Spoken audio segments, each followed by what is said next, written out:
नमस्कार, बात आज के न्यूज चैनल के समाचार बुलेटिन में आपका स्वागत है। मैं हूं पारुल शर्मा और पेश है आज के मुख्य समाचार। सच्ची बात पक्की बात। सबसे पहले देखते हैं हेडलाइंस।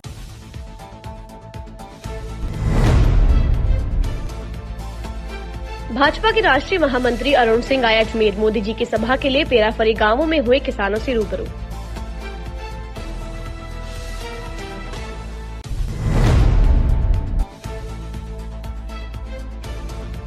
मेयर हाड़ा और पूर्व जिला प्रमुख ने बांटे पीले चावल। मोदी की सभा के लिए दिया निमंत्रण।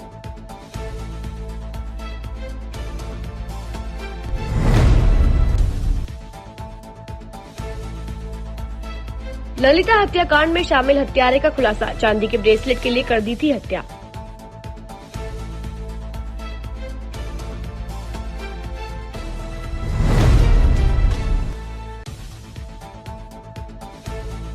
पंडित नेहरू की पुण्यतिथि पर कांग्रेसियों ने किया याद। सिद्धांतों पर चलने का लिया संकल्प।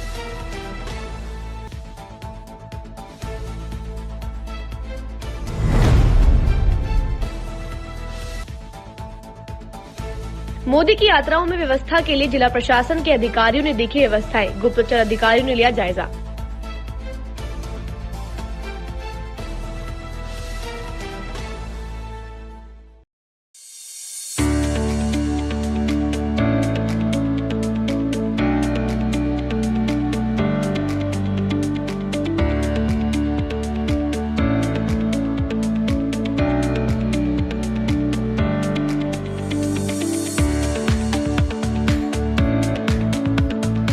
ये सर्किट मामू नहीं बनने का, रेडीनेट फाइबर लगाने का। इंटरनेट बोले तो रेडीनेट फाइबर नेट। डिटेल्स के लिए 7412001234 पे कॉल लगाने का। सही है भाई।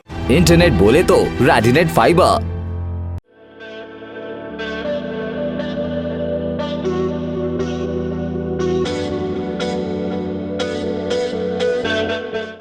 अजमेर शहर में प्लॉट, मकान, फ्लैट, दुकान आदि खरीदने, बेचने व किराए हेतु आज ही प्ले स्टोर से डाउनलोड करें Varsha real estate app. Varsha real estate, a unit of Varsha group, lets you live better.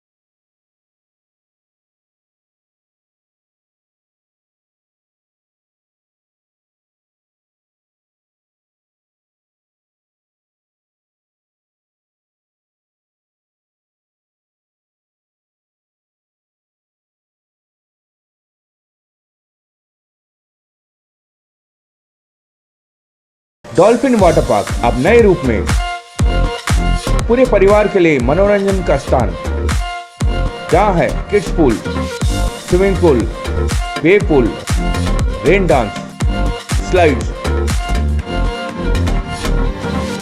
Garden, food court. तो चले आइए dolphin water park near Nareli Jain temple, national highway 8, ग्राम गुवाहाटी, अजमेर। कॉन्टैक्ट 9950274420। और अब शुरू करते हैं समाचारों का बेहतरीन सफर। पीएम नरेंद्र मोदी पहले प्रधानमंत्री हैं जिन्होंने किसानों के बारे में सोचा और किसानों के लिए अनेक जन कल्याणकारी योजनाएं लागू की।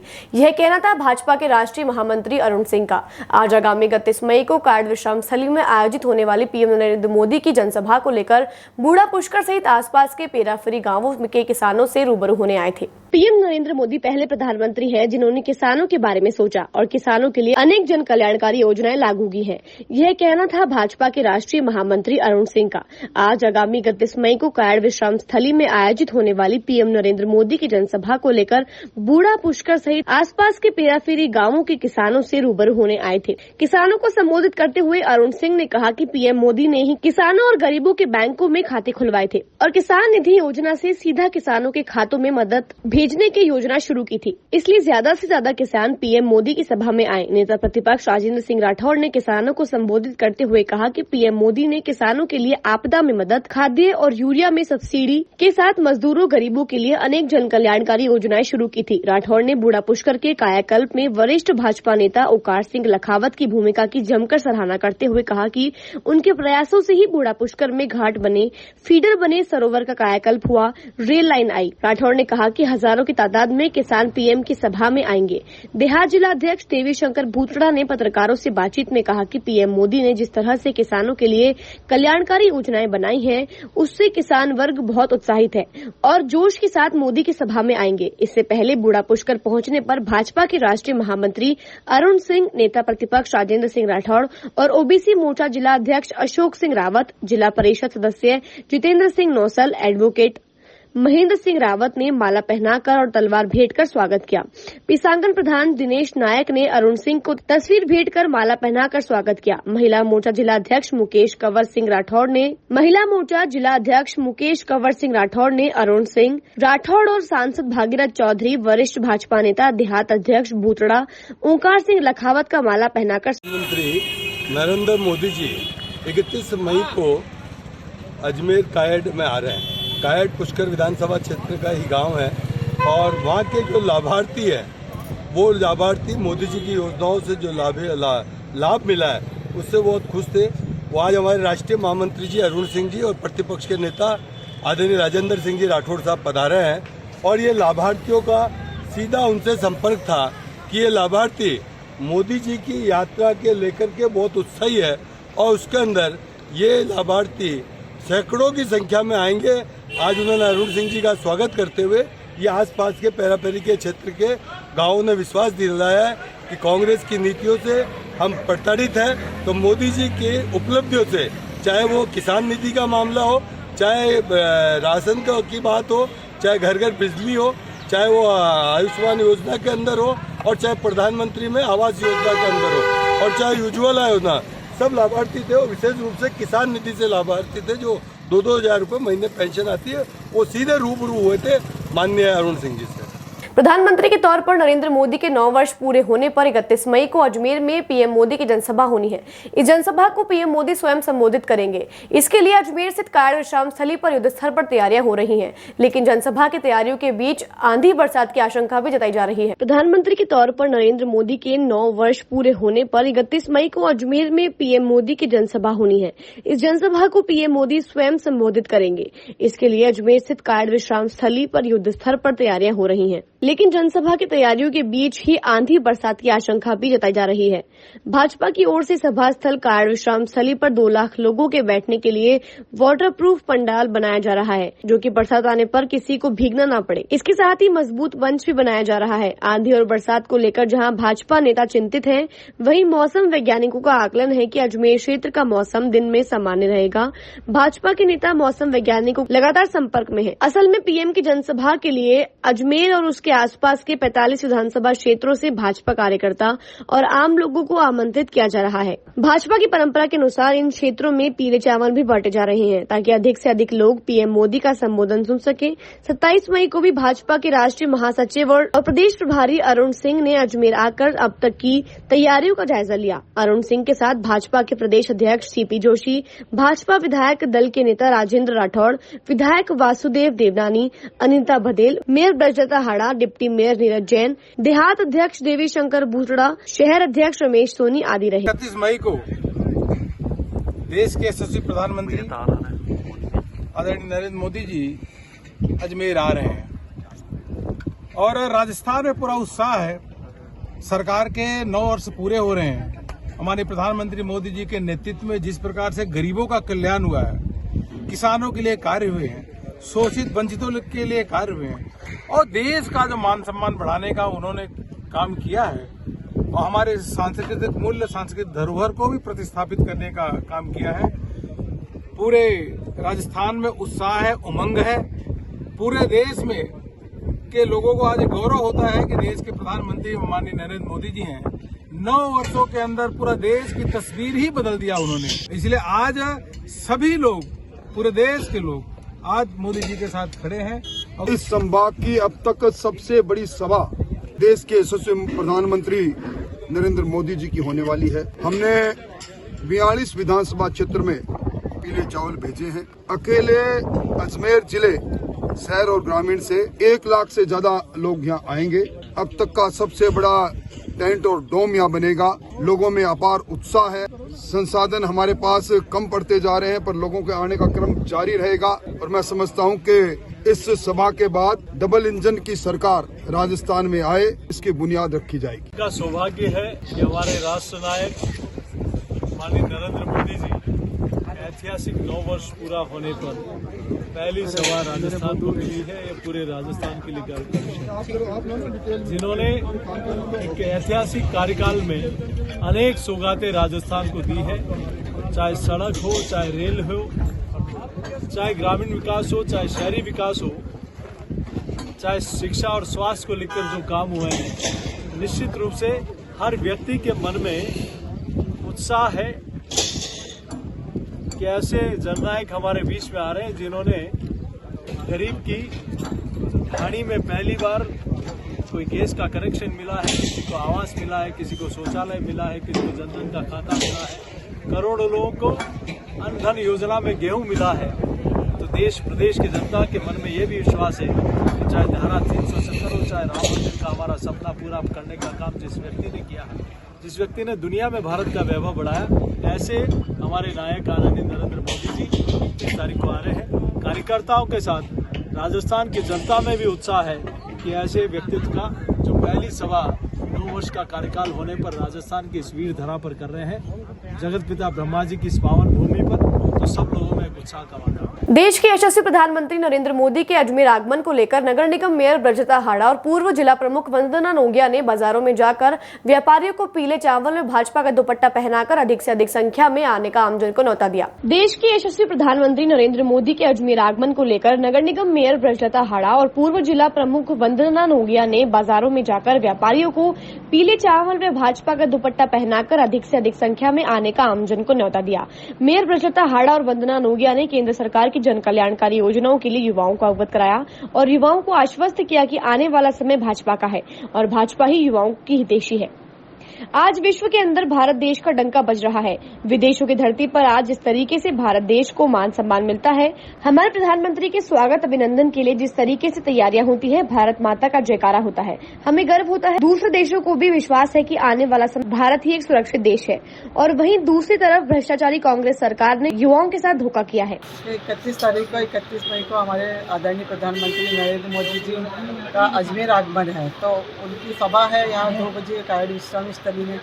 तो यहाँ हम पुरानी मंडी में सभी व्यापारी हैं, उनसे हमने आग्रह किया है कि आप अधिक से अधिक संख्या में आए और सभी आसपास के लोग हैं या फैमिली है, सबको आप लेके पधारें और प्रधानमंत्री जी मोदी जी उनकी जो सभा है उनको सफल बनाएं, क्योंकि हमारे प्रधानमंत्री नरेंद्र मोदी जी है, तो किसी व्यक्ति विशेष या किसी खास पार्टी नहीं, पूरे देश के प्रधानमंत्री है, इसलिए सभी को ही इस सभा में पधारना है और सभी आ गई है, यही मैं सबसे आग्रह करती हूँ। 31 मई को हमारे देश के लोकप्रिय नेता नरेंद्र मोदी जी कायड़ विश्राम स्थली अजमेर पधारे। इस कार्यक्रम के तहत आज हम लोग बाजार में जनसंपर्क हेतु निकले हैं। आज हम लोग पुरानी मंडी होते हुए मदार गेट आगे अन्य स्थानों पे हम लोग यहाँ पर जनसंपर्क करेंगे। निश्चित तौर पर देश के लोकप्रिय नेता को सुनने के लिए हम लोगों ने एक आह्वान किया है कि आज हर एक क्षेत्र के हर एक गांव ढाणी के यहाँ पर जो लोग यहाँ पर आए हैं, भले ठेले वाले हो, चाय वाले हो या शॉप वाले हो, उन सभी को हम लोगों ने निमंत्रण दिया पत्रक के माध्यम से कि आप सभी कायड़ विश्राम स्थली 2 बजे वहाँ सभी पधारें। प्रधानमंत्री 31 मई को अजमेर पहुंचेंगे। इस कार्यक्रम में शामिल होने के लिए हर शख्स को आमंत्रित करने के लिए भाजपा महिला मोर्चा द्वारा आज नई चौपाटी पर पीले चावल बांटे जा रहे हैं। प्रधानमंत्री 31 मई को अजमेर पहुंचेंगे। इस कार्यक्रम में शामिल होने के लिए हर शख्स को आमंत्रित करने के लिए भाजपा महिला मोर्चा द्वारा आज नई चौपाटी पर पीले चावल बांटे जा रहे हैं।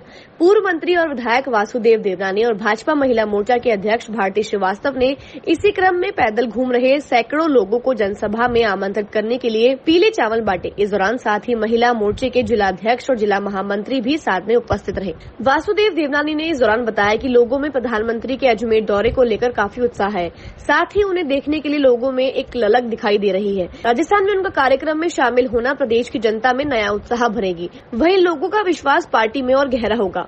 देश के यशस्वी प्रधानमंत्री नरेंद्र भाई मोदी के 31 तारीख को दोपहर 2 बजे कायड़ विश्राम स्थली पर अजमेर में आगमन को लेकर के हमारे महिला मोर्चा की जिला अध्यक्ष भारती श्रीवास्तव के नेतृत्व में मोर्चा आज प्रातःकाल विश्राम स्थली और यहाँ पे बना हुआ पाथवे, साथ में बगीचे में जो लोग प्रातःकालीन भ्रमण कर रहे हैं उनको निमंत्रण देने के लिए पीले चावल भी बांट रहे हैं, मोदी जी का पैम्पलेट भी बांट रहे हैं। सबसे आग्रह कर रहे हैं, निवेदन कर रहे हैं कि वे 31 तारीख को दोपहर 2 बजे अपने इष्ट मित्रों सहित सपरिवार वहाँ पधारें। लोगों में बड़ा उत्साह है, यानी लोग लालायित हैं कि मोदी जी का, कुछ युवकों ने तो ये कहा कि हम उस 31 तारीख का इंतज़ार कर रहे हैं कि वे कैसे अजमेर कब पहुँचेंगे। हम उनको देखने के लिए भी, उनको सुनने के लिए भी लालायित हैं। जिस तरह से गत 9 वर्षों के शासन में उन्होंने गरीबों के लिए जन कल्याण नीतियाँ अपनाई, उनको जिस तरह से भारत का विश्व के अंदर परचम फहराया और साथ के साथ यहाँ पर देश का गौरव बढ़ाने के साथ साथ शासन ऐसा बढ़िया दिया कि हर व्यक्ति को निरोगी काया भी मिले और साथ में उनके जीवन स्तर भी ऊंचा उठे, भारत आत्मनिर्भर बने। इन सब बातों को लेकर के आम जन में होशियार हैं और विशेष रूप से अजमेर से तो उनका विशेष प्रेम रहा है कि अजमेर को सबसे पहले स्मार्ट सिटी का दर्जा, स्मार्ट सिटी का बनाने की घोषणा माननीय मोदी जी ने अजमेर की इसलिए अजमेर वासियों में जिस अपन पाथवे घूम रहे हैं ये उसी का एक अंग है। एलिवेटेड रोड है, सुभाष उद्यान है, पाथवे है, ये सब हमारे पास मोदी जी की देन है। इसलिए हम उनके सबका स्वागत करने के लिए आतुर हैं। मैं आपके माध्यम से आम जन को अपील करूंगा कि सब लोग अधिक से अधिक संख्या में पधारें। हम हमारे वासुदेव देवनानी जी उत्तर विधायक जी उनके साथ में कल परसों लगातार कहीं ना कहीं कार्यक्रम रख रहे हैं और आज पैम्पलेट्स वगैरह बांट रहे हैं। महिला मोर्चा के द्वारा जो कार्यक्रम किया जा रहा है वो पैम्पलेट्स का और चावल पीले देने का किया जा रहा है। सभी को हम लोग निमंत्रण दे रहे हैं। जिस प्रकार हमें पता है कि आज नरेंद्र मोदी जी ने अजमेर को राजस्थान में चुना है, तो मैं कहती हूँ हम बहुत सौभाग्यशाली हैं जिन्होंने स्मार्ट बनाने में और यहाँ पर आने में सबसे प्रथम स्थान अजमेर को दिया है। तो आज पूरे शहर को सजाया जा रहा है। जिस तरह एक दुल्हन का श्रृंगार होता है उसी तरह हमारे शहर का श्रृंगार हो रहा है और सभी लोग खुश हैं। जिसको भी हम लोग पैम्पलेट्स दे रहे हैं और कह रहे हैं कि मोदी जी आ रहे हैं, तो वो सिर्फ उत्साहित होकर कह रहे हैं कि किस दिन आ रहे हैं, जल्दी बताइए, हमें भी आना है। तो सभी लोग लालायित बैठे हैं मोदी जी को देखने के लिए और हम गौरवान्वित महसूस करते हैं कि हम ऐसी पार्टी के कार्यकर्ता हैं जिसके प्रधानमंत्री नरेंद्र मोदी जी हैं, जो पूरे विश्व की चिंता कर रहे हैं। हम मातृशक्ति की चिंता कर रहे हैं। उन्होंने अपनी योजनाओं में भी पूरी तरह से मातृशक्ति का ध्यान दिया है और योजनाओं का लोगों को लाभ भी दिया है। माता चांदी के ब्रेसलेट के लेन देन के विवाद में तोपड़ा सुभाष नगर निवासी महिला ललिता के नाबालिग लड़के ने लकड़ी के डंडे से मारकर हत्या कर दी थी। आज क्लॉक टावर थाना पुलिस ने हत्या का खुलासा करते हुए विधि से संघर्ष नाबालिग लड़के को हिरासत में ले लिया है। माता चांदी के ब्रेसलेट के लेन देन के विवाद में तोपड़ा सुभाष नगर निवासी महिला ललिता की नाबालिग लड़के ने लकड़ी के डंडे से मारकर हत्या कर दी थी। आज क्लॉक टावर थाना पुलिस ने हत्या का खुलासा करते हुए विधि से संघर्ष नाबालिग लड़के को हिरासत में ले लिया है। क्लॉक टावर थाना प्रभारी महावीर ने जानकारी देते हुए बताया कि ललिता कांड में क्लॉक टावर थाना पुलिस ने महिला के मोबाइल की सीडीआर खंगालना शुरू किया। पुलिस ने आरोपी को ट्रेस करने के साथ साथ उसकी निगरानी भी शुरू कर दी थी। क्लॉक टावर थाना प्रभारी महावीर के अनुसार मृतक ललिता और नाबालिग लड़के के बीच चांदी के ब्रेसलेट को लेकर विवाद हो गया था। नाबालिग लड़का बीते मंगलवार को ललिता से चांदी का ब्रेसलेट लेने आया था, जिस पर महिला ललिता ने ब्रेसलेट देने से इनकार कर दिया। इस बात को लेकर दोनों में विवाद हो गया। ललिता के कमरे में पड़ा लकड़ी का डंडा उठाकर नाबालिग ने ललिता के सर पर दे मारा। काफी खून बहने से उसकी मौत हो गई। मौत होने के बाद नाबालिग चांदी का ब्रेसलेट और सोने का मंगलसूत्र भी महिला से लूटकर फरार हो गया था। पुलिस ने विधि से संघर्ष बालक को हिरासत में लेकर आगे की कार्यवाही शुरू कर दी। ये 22 मई को हमें इतला मिली थी कि तोपदड़ा में एक मकान से बदबू आ रही है, जिस पर हम थाने से वहाँ तोपदड़ा से अड़ोस पड़ोसियों के फ़ोन किए थे, जिस पर मैं टीम के साथ में थाने पर पहुँचा था। और जो मकान था जिसमें से बदबू आ रही थी उसके बाहर ताला लगा हुआ था, जिसको ताले को हमने तोड़ करके और अंदर जब प्रवेश किया तो उसमें एक महिला की लाश मिली थी, जो मृतका ललिता कंवर की थी। लाश करीब 3-4 दिन पुरानी प्रतीत हो रही थी। उसमें काफ़ी भयंकर बदबू आ रही थी, जिसको जेलन हॉस्पिटल में जा करके और उसका पोस्टमार्टम करवाया था। उसके पश्चात टीमें गठित करके हमने आरोपी की तलाश की थी। मृतका के वहाँ हमें किसी तरह का उसका मोबाइल है वो भी नहीं मिला था, पहने हुए गहने भी नहीं मिले थे। इस आधार पर टीमें गठित करके हमने अहमदाबाद, अलवर, कई जगह टीमों को रवाना किया था। उसकी कॉल डिटेल्स व तकनीकी साधनों का भी हमने उपयोग करके मुलजिम की पताराशी की। तो एक व्यक्ति के बारे में हमें जानकारी हुई कि जब पीड़िता महीने में एक बार आती थी 3-4 दिन के लिए यहाँ, तो वो व्यक्ति भी यहीं पे आता था।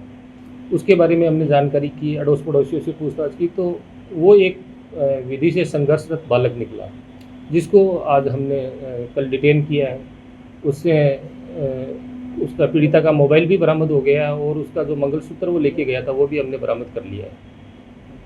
सर, ये नाबालिग महिला के जब 3-4 दिन 5 दिन के लिए आती थी तो वो भी वहीं रहता था। तो उस नाबालिग का एक जो विधि से संघर्षित बालक है उसका एक ब्रासलेट था चांदी का, वो मृतका के पास था। उसी बात को लेकर के इन दोनों में विवाद हुआ था और उस झगड़े की वहीं पे झगड़ा हुआ और मारपीट में तब्दील होकर के और उसकी महिला की मृत्यु हो गई। क्या एक लकड़ी थी वहाँ, लकड़ी भी हमने बरामद कर ली है। लकड़ी से वार करके लकड़ी से सिर में चोट मार करके थे। मन तो ये महिला जब भी आती थी ये कॉल करके इसको बुलाती थी, ये उसके साथ ही रहता था। और ये हत्या के बाद में उसका जो मोबाइल और अन्य जो मंगलसूत्र लेकर के फरार हो गया। नहीं, ये कह नहीं सकते रिलेशन का, पर वो रहता यही था जो महिला के साथ। हाँ, चांदी का ब्रासलेट था। इसका जो बाल अपचारी है इसका, उस बात को लेकर के वो महिला से मांगा और उसने जब दिया नहीं, उस बात को लेकर तत्कालीन झगड़ा हुआ था। शहर जिला कांग्रेस कमेटी की ओर से देश के प्रथम प्रधानमंत्री पंडित जवाहरलाल नेहरू की पुण्यतिथि अध्यक्ष विजय जैन के नेतृत्व में जेएलएन सर्किल स्थित नेहरू जी की प्रतिमा पर पुष्पांजलि अर्पित कर सद्भावना दिवस के रूप में मनाई गई।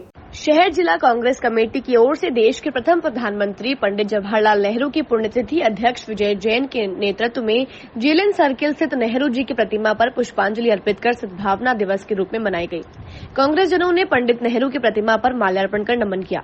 शहर कांग्रेस कमेटी के निवर्तमान अध्यक्ष विजय जैन ने कहा कि पंडित नेहरू ने राष्ट्र के विकास में महती भूमिका निभाई है। वे देश की आजादी के बाद प्रथम प्रधानमंत्री बने। नेहरू जी के सामने राष्ट्र को एकजुट करने की चुनौती थी, जिसे उन्होंने सहयोगियों के साथ मिलकर राष्ट्र के उत्थान के साथ ही आधुनिक भारत के निर्माण में तथा पंचशील का सिद्धांत लागू करके विश्व शांति की पहल की थी। हमें नेहरू जी से प्रेरणा लेकर कांग्रेस संगठन को मजबूत करने पर बल देना चाहिए। पुष्पांजलि कार्यक्रम में शहर कांग्रेस अध्यक्ष विजय जैन, महेंद्र सिंह रलावता, नसीम अख्तर इंसाफ, कुलदीप कपूर, प्रमिला कौशिक, प्रताप यादव, विपिन बैसिल, श्याम प्रजापति सहित कई कांग्रेसी मौजूद रहे। पंडित जवाहरलाल नेहरू की पुण्यतिथि के ऊपर जिला कांग्रेस कमेटी के अध्यक्ष विजय जैन जी के नेतृत्व के अंदर एक मौन सभा रखकर श्रद्धांजलि अर्पित की गई। पंडित जवाहरलाल नेहरू वो शख्सियत है जिन्होंने देश की आज़ादी के आंदोलन में अपना भाग लिया और देश के नवनिर्माण में भाग लिया। अगर जो आज आपको देश नज़र आ रहा है तो उस देश के अंदर आज जितनी भी जो तरक्की हुई, चाहे आपके इस्पात बुखारों का कि बोले कि स्टील प्लांट लगा हो, चाहे प्राण बम का विस्फोट हुआ हो, मामा ऑटोमेटिक जनरल बनाया गया हो, चाहे आपके भाखड़ा नागल हो, चाहे इस देश में गुड निरपेक्ष आंदोलन को आगे बढ़ाने का जो काम किया हो, और देश जो सुई पैदा नहीं करता था वो देश आज जो सैटेलाइट के अंदर जो बात करता है उसकी पूरी नींव रखने वाला व्यक्तित्व का धनी पंडित जवाहरलाल नेहरू थे। और पंडित जवाहरलाल नेहरू ने इसी राजस्थान के अंदर, इसी नागौर के अंदर पंचायत राज की नींव रखी थी। तमाम साथी हम लोग आज के दिन प्रेरणा लेते हैं और शपथ लेते हैं कि उनके बताए मार्ग को हम लोग हमेशा चलेंगे और देश के अंदर एकता को, अखंडता को बनाए रखने में सतत प्रयास करेंगे। आज हमारे देश के प्रथम प्रधानमंत्री पंडित जवाहरलाल नेहरू जी की पुण्यतिथि पर अजमेर शहर जिला कांग्रेस कमेटी की ओर से उन्हें नमन वंदन। पंडित जवाहरलाल नेहरू जी की पुण्यतिथि ऐसे व्यक्ति की पुण्यतिथि है जिसने पूरे हिंदुस्तान का एक निर्माण किया, जिसने पूरे हिंदुस्तान को जो है आज हम आधुनिक भारत के रूप में देख रहे हैं। तो देन अगर किसी की है तो पंडित जवाहरलाल नेहरू जी की है। चाहे एम्स की बात करें, चाहे आईआईटी की बात करें, चाहे इसरो की बात करें, चाहे एयरपोर्टों की बात करें, रेलवे की बात करें, बंदरगाह की बात करें, और चाहे हम हरित क्रांति की बात करें, श्वेत क्रांति की बात करें, पंचायती राज की बात करें, सारी देन जो हमारे देश में अगर है तो पंडित जवाहरलाल नेहरू जी की है। उन्होंने देश को आज उस स्तंभ पे खड़ा किया है कि हम विश्व के अंदर जो है आज हिंदुस्तान का एक परचम है। और हिंदुस्तान के जो बच्चे हैं आज जिस तरह पढ़ के दूसरे देशों के अंदर उन उच्च और सर्वोच्च पदों पे बैठ रहे हैं, तो सोच पंडित जवाहरलाल नेहरू जी की थी, जिन्होंने इतने बड़े बड़े इंस्टीट्यूट का जो है निर्माण भारत के अंदर किया। मैं अजमेर शहर जिला कांग्रेस कमेटी की ओर से उन्हें पुनः नमन और शत वंदन करता स्वर्गीय पंडित नेहरू जी की पुण्यतिथि पर हम श्रद्धा सुमन अर्पित करते हैं। उनके बताए मार्ग और आदर्शों को अपने जीवन में स्थापित कर देश और समाज को कैसे आगे बढ़ा सकते हैं, कैसे हम गरीब, पिछड़े, दलित, ऐसी माइनॉरिटी के लोगों की मदद कर सकते हैं, कैसे हम सभी समाजों को साथ लेकर आगे बढ़ सकते हैं। क्योंकि आधुनिक भारत आज जो दिख रहा है, जिसकी कल्पना नेहरू जी ने की थी, वो देश के लिए, राष्ट्र के लिए जेल गए और उनका परिवार जेल गया, वो खुद जेलों में रहे। तो ऐसे व्यक्तित्व को हम नमन करते हैं, प्रणाम करते हैं। पीएम नरेंद्र मोदी की 31 मई को प्रस्तावित आम सभा की व्यवस्थाओं के लिए शनिवार सुबह कायड़ विश्राम स्थली में जिला प्रशासन ने अधिकारियों और भाजपा जनप्रतिनिधियों की एक महत्वपूर्ण बैठक आयोजित की गई। मैदान में बारिश के बाद मिट्टी गीली हो गई, इसे देखते हुए रास्ते को दुरुस्त करने को कहा गया। वहाँ काम कराने वाले ठेकेदार को मौसम को ध्यान में रखकर हर स्थिति में निपटने का पूरा इंतजाम करने की जिम्मेदारी दी गई है। तैयारियों के साथ चाक चौबंद सुरक्षा व्यवस्था के लिए गहन मंथन हुआ। सुगम आवागमन और पार्किंग के लिए संबंधित अधिकारियों को जिम्मेदारियां सौंपी गई है। माननीय प्रधानमंत्री महोदय का जो विजिट है, उसके लिए आज सभी विभागों की एक बैठक रखी गई थी, जिसमें सभी विभागों की जो तैयारियां हुई हैं उसका एक मॉनिटरिंग और सुपरविजन किया गया। जहां पर भी थोड़ी बहुत कमियां थी, उनको निर्देशित किया गया कि जल्दी से जल्दी वो व्यवस्थाएं दुरुस्त करें। और जहां पर भी हमें उच्च अधिकारियों से निर्देश प्राप्त करने थे, उसमें डिविजनल कमिश्नर साहब और आईजी साहब ने हमें निर्देशन प्रदान किया और प्रयास रह रहा है कि बिल्कुल निर्बाध तरीके से ये पूरी जो विजिट है वो कराई जाए। धन्यवाद। कायड़ विश्राम स्थली में जनसभा से पूर्व विश्राम स्थली को कानून व्यवस्था बनी रहे, इसको लेकर पुलिस ने अपने कब्जे में ले लिया है। कायड़ विश्राम स्थली के अंदर और आसपास सादा और वर्दीधारी पुलिसकर्मी 24 घंटे मौजूद रहेंगे। हर किसी को कायड़ विश्राम स्थली के अंदर प्रवेश नहीं दिया जा रहा है। वहीं मीडिया कर्मियों के पास बनाने को लेकर भी वेरिफिकेशन का कार्य शुरू कर दिया गया है। समाचारों को देते हैं हम छोटा सा विराम, जल्द ही मिलते हैं खबरों के नए सफर पर।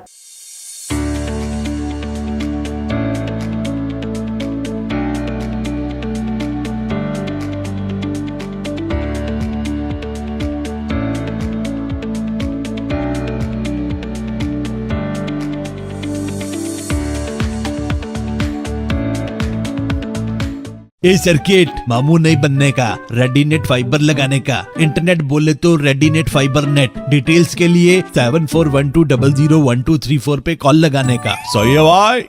इंटरनेट बोले तो रेडीनेट फाइबर।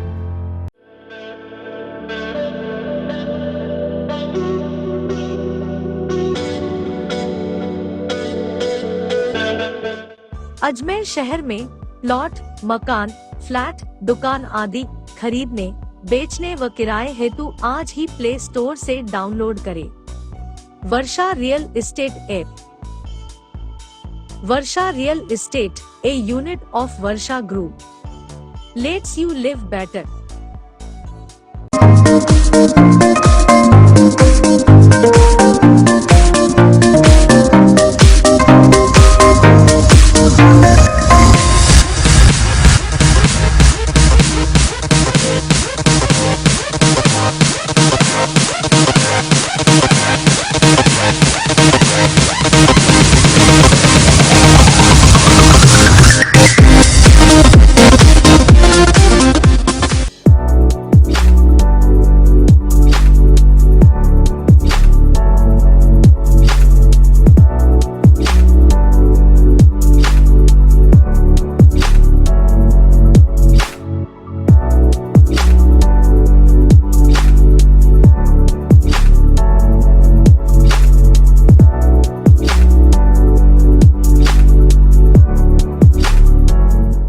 डॉल्फिन वाटर पार्क अब नए रूप में पूरे परिवार के लिए मनोरंजन का स्थान, जहां है kids pool, swimming pool, wave pool, rain dance, slides,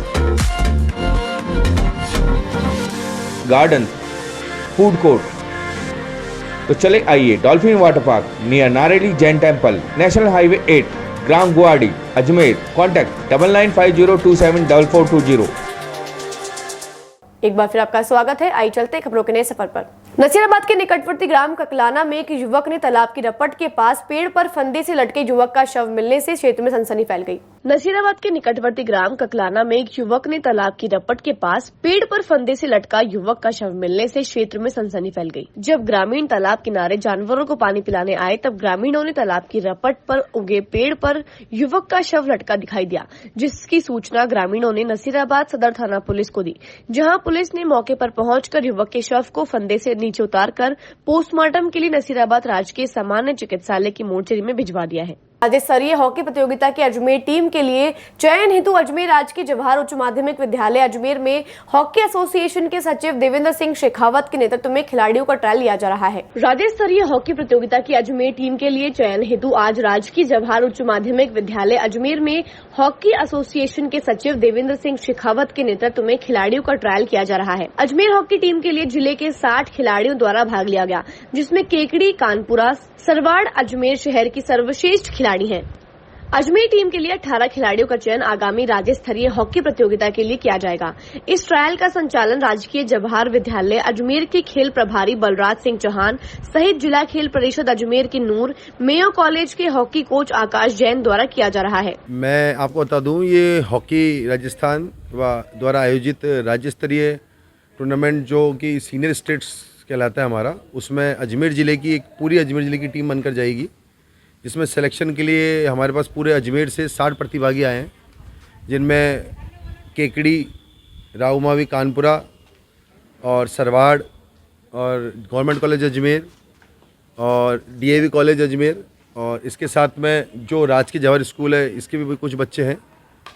इनमें से हम बेस्ट 18 को छाटेंगे। जो बेस्ट 18 हमारे हैं उनको हम यहाँ से सेलेक्ट कर हॉकी अजमेर द्वारा आगे भेजा जाएगा, जो कि चयन ट्रायल 26 और 27 को 2 दिन रखी गई है।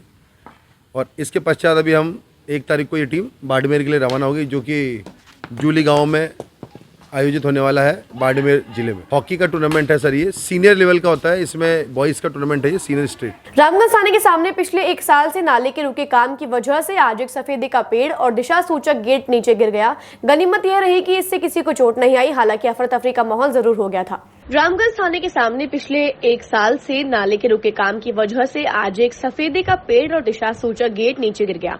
गनीमत यह रही कि इससे किसी को चोट नहीं आई, हालांकि अफरा तफरी का माहौल जरूर हो गया। क्षेत्रवासी ने बताया कि पिछले साल 21 जनवरी से बरसात के पानी की निकासी के लिए नाला बनाया जा रहा था, मगर प्रशासन की अनदेखी के चलते यह नाले का काम रुक गया। नाले के सहारे सफेदे के पेड़ की जड़ लगातार कमजोर होती गई और बारिश के पानी की वजह से पेड़ की जड़ें ढीली पड़ गई। इसी तरीके से भारी भरकम दिशा सूचक बोर्ड भी रामगंज थाने के सामने वाली सड़क पर गिर गया। क्षेत्रवासी के अनुसार इस दौरान एक महिला वहां से गुजर रही थी, वह पेड़ और गेट के नीचे आते आते बच गई। आसपास मौजूद लोगों ने उस महिला को संभाला। दर्शकों, हम आपको बता दें, इस नाले और सड़क निर्माण के लिए स्थानीय पार्षद हेमलता खत्री ने कुछ दिनों पहले जिला कलेक्टर को ज्ञापन सौंपा भी था। सुबह 6 बजे करीब मेरे को एक फोन आया था कि भाई यहाँ पे कोई पेड़ गिर गया है, तो मैं फटाफट यहाँ पे आया तो देखा तो ये नाला और गेट एंट्री यहाँ गिरी हुई थी और इन्होंने लोगों ने बताया कि एक महिला इसके नीचे आते आते रह गई और किसी की जान के ऊपर बने के आई थी।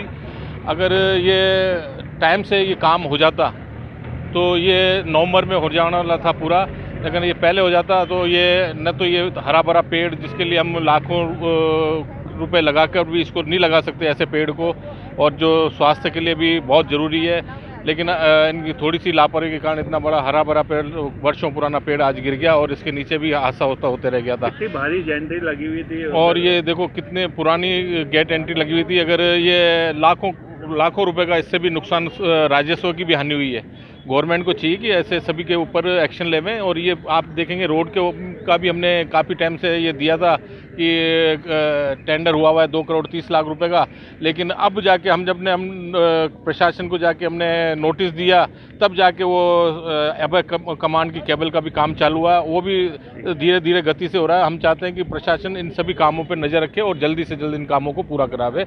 आज सुबह वार्ड 29 की उदयनगर कॉलोनी के पास जो ये नाला निर्माण हो रहा है, काफ़ी समय से ये नाला निर्माण का कार्य चल रहा है, जिसकी वजह से पूरा मार्ग अवरुद्ध भी हो रहा है। और इस नाले के बनने की वजह से जब कभी भी बारिश आ रही है तो पानी जो है अंदर ज़मीन में चला जाता है, जिसकी वजह से जो हरे भरे पेड़ है वो पानी को बहुत ज़्यादा बतायात होने की वजह से बहुत अंदर तक ये जो है कमज़ोर हो जाती है जड़ें। और ये आज सुबह 6 बजे जो हवा थोड़ी सी आंधी आई उसकी वजह से ये हरा भरा पेड़, इतना मजबूत पेड़ जो आप देख रहे हैं, वो अंदर ही अंदर से खोखला हो गया और नीचे गिर पड़ा। और उसके पास में ये गेट एंट्री बनी हुई है जिस पर आने जाने के लिए रास्तों के दिशा सूचक बने हुए हैं, तो वो गेट एंट्री भी जो गिर गई। और वहीं से उस समय एक महिला भी क्रॉस कर रही थी सड़क, तो वो भी उस हादसे का शिकार होते होते बच गई। और वो इतनी मतलब घबरा गई थी कि वहीं पे गिर पड़ी। तो आसपास के लोगों ने आकर के उनको संभाला। अगर 2 मिनट की भी लेट हो जाती तो उन महिला की जान पर भी बना सकती थी। आ रही थी नीचे, मैं भी मॉर्निंग में सवेरे 5:30 पौने 6 बजे निकला था, तो ये अचानक हवा तेज चली। तो इन लोगों ने ये स्कूल के पास यहाँ पर थाने के सामने जो है खुदाई कर रखी थी, और इस खुदाई के अंदर पेड़ की जड़ बिल्कुल ढीली हो गई थी। तो अचानक हवा चली और ये पेड़ समेत जो है पूरा इंफ्रास्ट्रक्चर जहाँ पर की डायरेक्शंस लिखे थे इसके सामने, रामगंज थाने के सामने, ये अचानक सीधा का सीधा इंफ्रास्ट्रक्चर नीचे गिर गया। अचानक जो है मैंने देखा तो मैं भग के गया, तो एक लेडी सामने से वहाँ से घूम के आ रही थी। किस्मत अच्छी थी कि पूरा इंफ्रास्ट्रक्चर उसके ऊपर नहीं गिरा, वरना ये जो इंफ्रास्ट्रक्चर गिरता है, पेड़ गिरता तो वो जख्मी हो सकती थी। लेकिन वो इतना डर गई कि वो गिर गई। और किस्मत और अच्छी रही कि जो तार थे वो बंधे रहे और तार जो है उसके ऊपर कोई भी आके नहीं गिरा। तो जो है गवर्नमेंट ने क्या पता क्या ये नाला खोद रखा है, इतने समय से ये खुदा पड़ा है, उसकी कोई परवाह नहीं है। ये पानी की लाइन या कौन सी सीवरेज लाइन बिछाने जा रहे हैं, आज महीनों हो गए इसको बिछाए हुए, और उसकी वजह से पूरा ये रास्ता खोद दिया गया है, और जिसकी वजह से मेरे को डर है कि कोई हादसा हो सकता है। समाचारों को देते हैं हम थोड़ा सा विराम, जल्द ही मिलते हैं खबरों के नए सफर पर।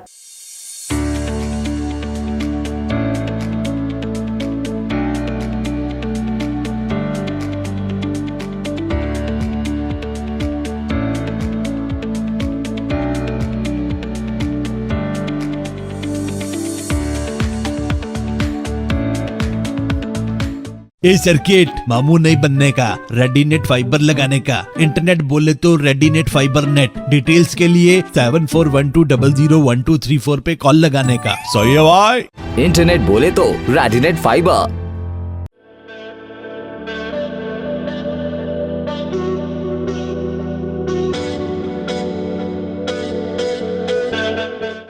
अजमेर शहर में प्लॉट, मकान, फ्लैट, दुकान आदि खरीदने, बेचने व किराए हेतु आज ही प्ले स्टोर से डाउनलोड करें Varsha real estate app. Varsha real estate, a unit of Varsha group, lets you live better.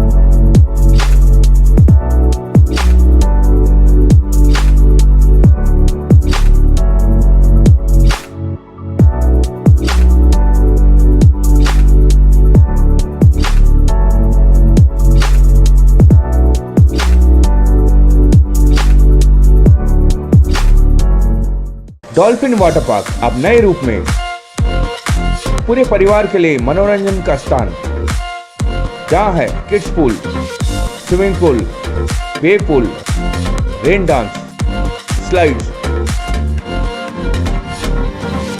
Garden, food court.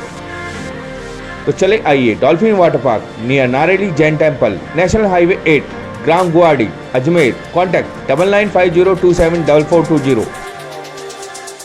एक बार फिर आपका स्वागत है। आई चलते खबरों के नए सफर पर। विजयनगर निवासी प्रहलाद राय कोगटा की पार्थिव देह अजमेर के मेडिकल कॉलेज के विद्यार्थियों के सीखने के काम आएगी। बीती रात प्रहलाद राय के निधन के बाद परिजन ने देहदान की इच्छा जताई है। विजयनगर निवासी प्रहलाद राय कोगटा की पार्थिव देह अजमेर के मेडिकल कॉलेज के विद्यार्थियों के सीखने के काम आएगी। बीती रात प्रहलाद राय के निधन के बाद परिजन ने देहदान की इच्छा जताई। प्रहलाद राय की बड़ी बेटी आशा कांकाणी ने बताया कि उनके पिताजी की भी इच्छा थी कि उनके निधन के बाद उनका शव किसी के काम आ सके। उनकी अंतिम इच्छा को देखते हुए परिजनों ने शव मेडिकल कॉलेज अजमेर को सुपुर्द किया। चिकित्सकों ने बताया कि नेत्रदान व देहदान उनके पुत्र रवि कोगटा की सहमति से कराया गया। प्रहलाद जी के पार्थिव देह से चिकित्सकों को और ज्यादा मानव शरीर के बारे में सीखने को मिलेगा। इस मौके पर मेडिकल कॉलेज के अधीक्षक वीर बहादुर सिंह सहित कई चिकित्साकर्मी और मृतक के परिजन मौजूद रहे। पिताजी श्री प्रहलाद राय जी कोगटा एक जिंदा दिल इंसान थे और बहुत ही शौकीन और सब जनहित के लिए और पशु पक्षी जानवर तक के लिए भी उनको अंदर में दर्द रहता था और वो सोचते थे कि मैं सबके लिए कुछ भी कर पाऊँ। वो जितना संकल्पित होते थे और अपना गुप्त रूप से बहुत कुछ उन्होंने किया है, हमें पता भी नहीं होता था। और उन्होंने मेरी मम्मी तक को बोल दिया कि चाहे तेरा सोना बेच दूंगा लेकिन मेरे को कबूतरशाला बनाना है।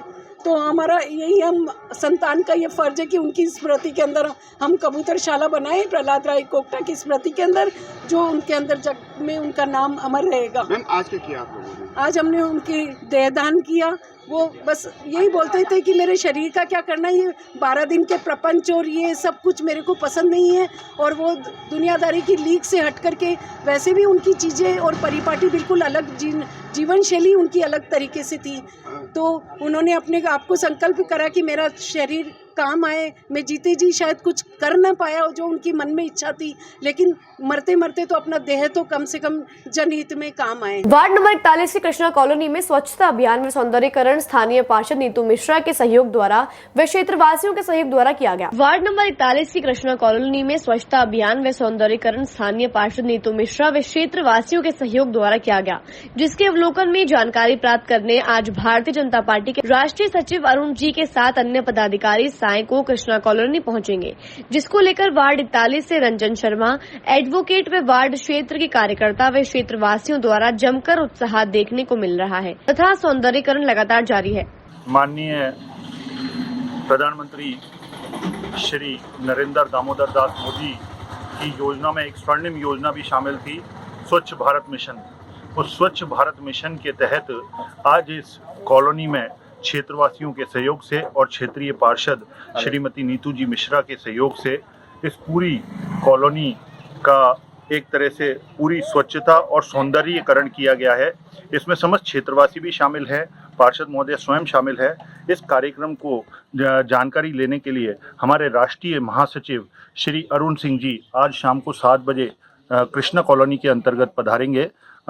समस्त क्षेत्रवासियों से आग्रह है कि समय पर पधार कर उक्त सौंदर्यीकरण और जो स्वच्छ भारत मिशन एक महत्वपूर्ण योजना है, एक महत्वपूर्ण कार्य है जो प्रत्येक भारतवासी और देशवासी के मन में होना चाहिए, उस कार्य को देखते हुए यहाँ के क्षेत्रवासियों का ऊर्जा प्रदान करे, यहाँ के क्षेत्रवासियों को और उनको सहयोग प्रदान करें। मुस्लिम प्रतिनिधियों ने मुख्यमंत्री अशोक गहलोत से मांग की है कि अजमेर विकास प्राधिकरण का अध्यक्ष किसी मुस्लिम जनप्रतिनिधि को बनाया जाए।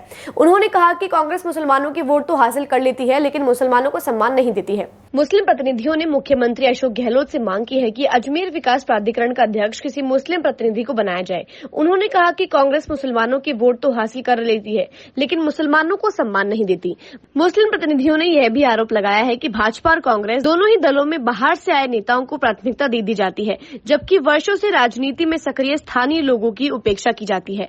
आरटीडीसी के अध्यक्ष धर्मेंद्र राठौड़ की सक्रियता को निशाना बनाते हुए मुस्लिम प्रतिनिधियों ने कहा कि कुछ लोग सरकार के दम पर सक्रिय हैं, जबकि ऐसे लोगों का अजमेर की राजनीति से कोई वास्ता नहीं है। उन्होंने भाजपा और कांग्रेस दोनों ही दलों के राष्ट्रीय अध्यक्षों से आग्रह किया कि अजमेर में स्थानीय नेताओं को ही आगामी विधानसभा चुनाव में उम्मीदवार बनाया जाए। मुस्लिम समाज की जानिब से रखी गई है, जिसका मूल उद्देश्य अजमेर में सभी पार्टियों के द्वारा जो प्रत्याशी उतारे जाते हैं वह प्रत्याशी हमेशा से बाहर के प्रत्याशी रहे हैं।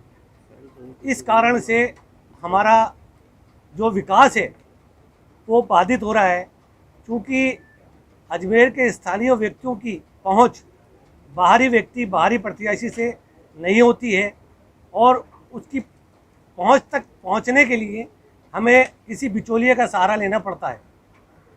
वो बिचौलिया वही बात हमारी वहां तक पहुंचाता है जो उसको पहुंचानी होती है। हमारे अजमेर के अंदर जो प्रत्याशी रहे हैं, जिसमें भगवान दास आचार्य जी हों विष्णु मोदी जी हों, चाहे प्रभा ठाकुर जी हों, चाहे जगदीप धनखड़ जी हों, चाहे किरण महेश्वरी जी हों, चाहे वासुदेव देवनानी जी हों, सभी पार्टियों ने बाहरी व्यक्ति को उतारकर यहाँ का विकास बाधित किया है। क्योंकि आगामी दिनों में विधानसभा और लोकसभा का चुनाव होने जा रहा है, तो इससे पूर्व ही हमने तरह का प्रेस कॉन्फ्रेंस कर हमारी बात आला अधिकारियों को, आला जो पार्टियों के रहबर हैं, जो पार्टियों के अध्यक्ष हैं, उन तक पहुंचाने के लिए हमने ये अपनी प्रेस कॉन्फ्रेंस रखी है।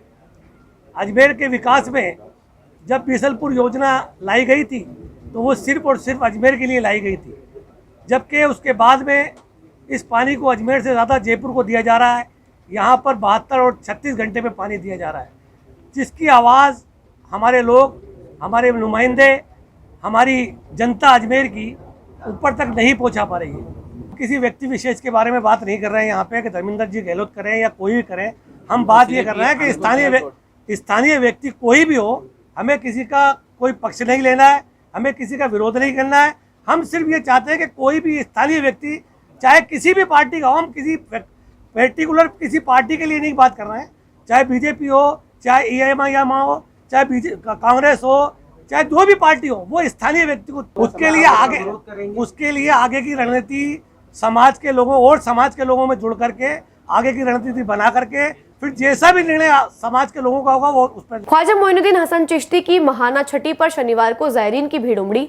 गर्मी की छुट्टियां होने से जायरीनों की आवाजाही से दरगाह में रौनक नजर आई। फातिहा ख्वानी के बाद मुल्क में अमन व भाईचारे की मजबूती के लिए दुआ की गई। दरगाह के अहाता ए नूर में सुबह 9 बजे कुरान शरीफ की तिलावत से छठी का आगाज हुआ। खुदा में ख्वाजा की ओर से यह रस्म अदा कराई गई। उसके बाद खादिम कुतुबुद्दीन सखी की गरीब नवाज सेवा समिति की ओर से जायरीनों को लंगर तकसीम किया गया और जो जायरीन किसी कारण दरगाह नहीं आ पाए उनके लिए दुआ भी की गई। आज ख्वाजा गरीब नवाज के दरबार में छठी शरीफ मनाई गई, जिसके अंदर तमाम जायरीन यहाँ पर शामिल हुए और कुछ जायरीन दरबार में किसी वजह से नहीं आ पाए। इस खास मौके पर तो गरीब नवाज के दरबार में हम सब खुद्दाम ख्वाजा ने उन सब के लिए दुआ की जो गरीब नवाज की बारगाह में गैर मौजूद रहे, किसी मजबूरी के तहत दरबार में हाजिर नहीं हो सके। गरीब नवाज सेवा समिति की तरफ से छठी शरीफ के खास मौके पर सबको लंगर तकसीम किया गया। हमेशा दुआ करते हैं गरीब नवाज की बारगाह में उनके चाहने वाले जो दूर दूर बैठे हैं, परेशान हैं, मजबूर हैं, गरीब नवाज अपने बारगाह में बुलाएं और उम्मीदों से ज्यादा उनको कामयाबी अता फरमाएं। आज के समाचार बुलेटिन में बस इतना ही। कल फिर होगी आपसे मुलाकात, तब तक के लिए दीजिए इजाजत। नमस्कार।